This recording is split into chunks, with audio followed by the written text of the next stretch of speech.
Now, objective 2, describe how minerals cross the plasma membrane of cells.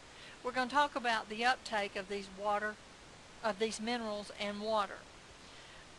They both enter the roots of the flowering plants the same way, between the cell walls that are very porous, and they're forced into the endodermis by this Casparian strip, and that is a band of suberin and lignin, that shouldn't have a G on the end of lignin, that is on all four sides of the epidermal cells.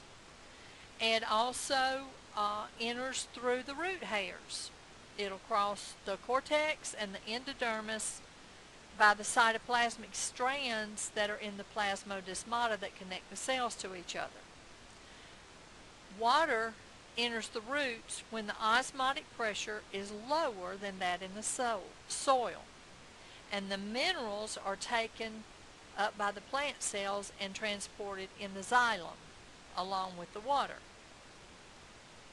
So if you look at this diagram, you can see here you have the epidermis, and you've got the root hairs, and it'll go through these porous cell walls. You can see that blue going in that way, and then it goes in, it gets forced into this Casparian strip here, you see, and that borders all the walls of the epidermis and all four sides of it. And then it can enter another way by the root hairs, and it'll cross through the cortex, and then it'll use the cytoplasmic extensions of the plasmodesmata that connect the cells to each other to get in. Now, what adaptations do roots have for taking in these minerals?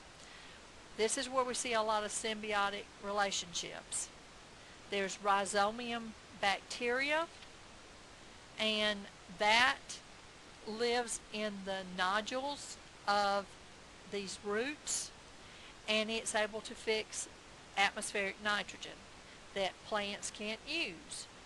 But that bacteria make it into a usable form, and so the host plant is given the bacteria some carbohydrates, some nutrients, and then the bacteria is making the nitrogen available to the plant.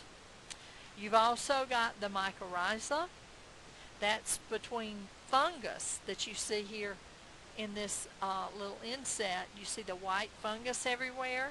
It's among the plant roots, and the fungus will increase the surface area for the uptake of water and minerals. And then the roots benefit the fungus because it provides them with sugars and amino acids. Some other ways they get nutrients are with parasitic plants, which are called Haustoria. We'll talk about these later. And the carnivorous Venus flytrap, that actually is a carnivore in addition to being a autotroph.